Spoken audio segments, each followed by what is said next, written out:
Welcome to Sanctum. You're listening to The 100 Podcast, a show about CW sci-fi series, The 100. I'm Daniel Prime. Hallowed be his name. And today I'm joined by my one crew warrior, Olga. Hey everybody, today we're discussing Season 6, Episode 11, You Do Not Have Enough Fingers, entitled Ashes to Ashes. Yeah, so this is a fun episode.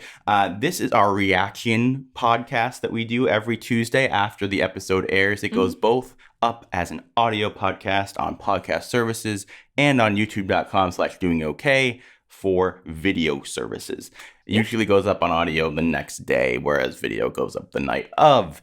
And here in these podcasts, we like to give our reactions. What do you think? What's your gut reaction to this here Ashes to Ashes?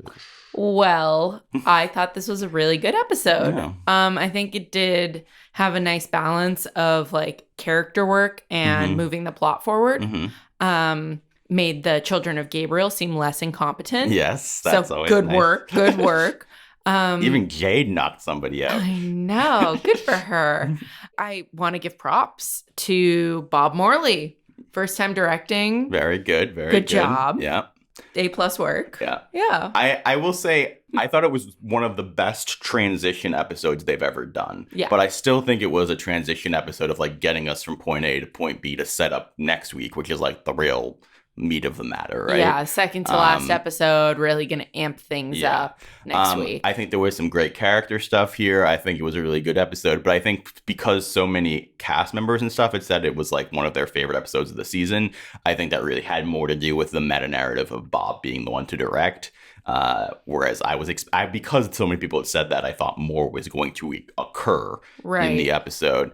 But outside from that, I mean, I think everything with Gabriel was great. The way that they utilized his Xavier's sister, I thought was really interesting. Putting him in danger was kind of a nice, uneven foot, like put us as an audience on like, oh, well, it's this predicted thing of like, well, they're going to follow Gabriel, but I felt their betrayal. Yeah. And it made sense. Yeah. That they logically, this is a good storytelling. Yeah.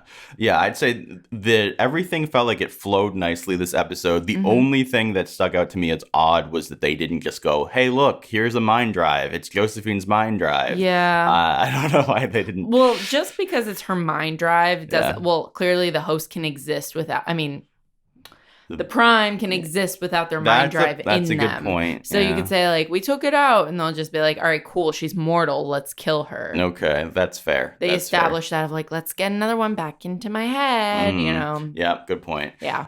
Seeing Eliza playing Clark, playing Josephine, I thought was really awesome. That was cool. She did a great job. I love all the stuff with especially how she interacted with Maddie at the end there was very complex and interesting. Sad. Yeah. Poor little crazy Maddie. Well, do we want to talk more about crazy Maddie? She had stuff at the beginning and the end, but she didn't actually, she's just, I think what it comes down to is that they're trying so hard, the Clark, Bellamy, Octavia, Gabriel teams trying so hard to come up with these carefully calculated plans so that they can do better, right? And I think that Maddie's purpose here really is to be like the X factor. The chaos factor that you don't know what that's gonna cause. I still kind of feel like this season has so much going on in it. We did not need this storyline. I still feel that way, but I'm actually we're here. We're here. There's nothing you can do about it. And I am excited to see what they do with it. That's true. Do I still think that like even in this episode, I'm like, he's creepy. I think that he's a white guy with cornrows. Yeah. I guess I don't feel like we got necessarily anything new out of the scene between the two of them. But like I am excited to see, like, obviously she's not going to stay tied down there forever. And what kind of shit is she going to cause and how big of a deal is it going to be and how is she going to be dealt with? And plus, it will give Raven something to do, which is always good. Yeah. So we'll see. I do think that the stuff they gave Gaia and Miller in this episode is really nice. That was good. Miller using his thieving skills. That was a nice thing, too, of like throwback to season 1 / pre the show in a way. And we even got some badass Jackson at the beginning, which I thought was nice. They did just a good job of like spreading the love, I think, in this episode. Yeah. Meanwhile, we had that big scene between Octavia and Bellamy, which I thought was really well done. It was so good. It was so good. Yeah. Of really getting back to their like emotion. I mean, we had a lot of emotion between them last season, but this time it's like going both ways. Like that last season, it was about Bellamy and his responsibility to like how Octavia is his responsibility, but she is not Octavia. I know here it's like Octavia back again and trying so hard, and him not wanting to open up to her again, like being afraid of being hurt. Yeah, but I think the important thing here is that there was forward movement. Yes. It wasn't just, I'm a stone wall of Bellamy and I'll never forgive you. I won't budge. Yeah. It was the right thing where it's like, not like he just forgave her and they're bosom buddies again, but like, I think the my sister, my responsibility line is the best line that they've done as far as their like catchphrases, right? Yeah. And the way that they've morphed it. And I mean, especially the way they used it last year, I thought was great. And then here where they have, well, you were my sister, but you're not my responsibility anymore, I actually thought was meaningful. I think that Bob did a good job with cinematography there. Yeah. The setup of the cave I thought was great, and I think that his acting was fantastic there. He's a good crier. Yeah. So I thought that was all handled really well. Yeah, I agree. I agree. He got great performances out of like everybody. Yeah, I think so. Yeah, some awesome, I mean, again, continued great stuff with Clark and Bellamy, continued moments where they should have kissed but didn't, continued times for me to be frustrated. That too. But very cute little things, and him being like, why are you putting yourself in danger right after I did all this? Oh, Clark. Oh, Bellamy. The usual. Yeah. It's just like they should subtitle this show with like, oh, Clark. We also had been so built up about like Echo's flashbacks. I think what they gave us was awesome. But Echo no more. Ash. Well, Ash to Echo. Ash to Echo. You're just saying now you're going to call her Ash. No, I'm not. I'm going to keep calling her Echo until the show tells me to do otherwise. But yeah, I think that was really good. But at the same time, it felt almost unnecessary. It was a really cool scene that didn't necessarily need to occur in the episode. It really was just like, oh, how can we stall for time and also give you something fun? Yeah. I don't feel like it actually taught me a whole lot more about her as a character. That's a good question of, did we need to see this actually? Yeah. I mean, especially given what she had said earlier in the season about like what happened with her family. To me, that tells me more about her than this does necessarily. I would have liked that as a flashback more than this. But this is interesting because I mean it really is about her origin as a spy.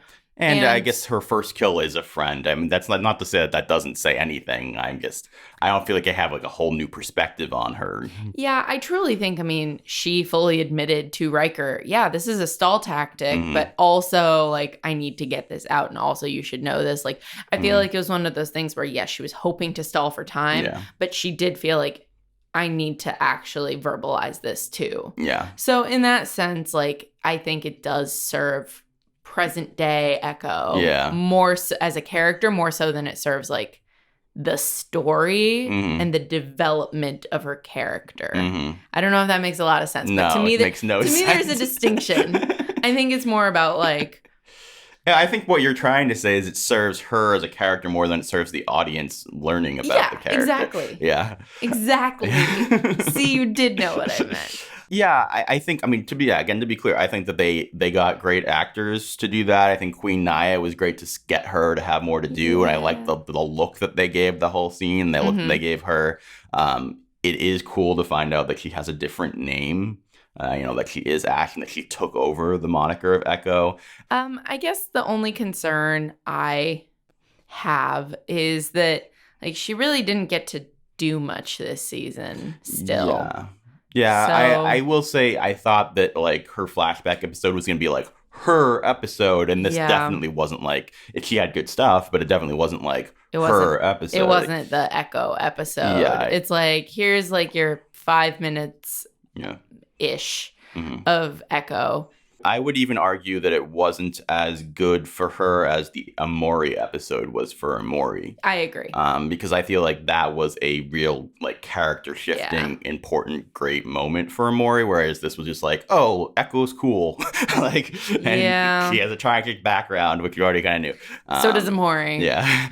And I actually think Echo's best part of this episode was killing Riker. Like, going from that stalling tactic to that kill, I thought was great. And speaking of that, what do you think about Riker being gone? I mean, I think at this point, I don't think we're gonna see anybody actually revived. I mean, if we do, it's gonna be a female. I think. Yeah. I think the only loose thread is the fact that they have made Echo a Nightblood, and therefore, like, she's not safe. Yeah. But yeah, I don't think they're going to bring Riker back. I think this was his end. This was his own dramatic turn towards evil, I guess, along the lines of Russell. Yeah, which I appreciate. Well, the thing was, he was going towards evil, but like in an interesting sort of gray area way where he did say the thing, if you could kill one person to save a bunch of people, wouldn't you? And it's like, I mean, that is the 100, right? Yeah. So I think I think they did a good job with Riker where he did not end up where I expected him to end up. They played with that like, oh, is he going to be a redeemed person? And I think firmly no. Yeah, I think they did a good job there. I think the only sort of maybe sad thing is that we didn't see like Raven be part of his ending. Yeah. But again, Echo kicking his ass was and great. Echo deserved that kill. Yeah. Yeah. All right. I think that's pretty much it. That covers our first reactions, I think. Yeah, I think so. So let us know what you guys thought of this episode in the comments down below on YouTube, or send us an email at the100pod@gmail.com. You can also go to the100podcast.com. You have a contact us form there, all sorts of stuff to let us know for our Sunday podcast where we do a full recap. We read your feedback. We go crazy with review times. Thanks, guys. Anything else we want to say? May we meet again? May we meet again.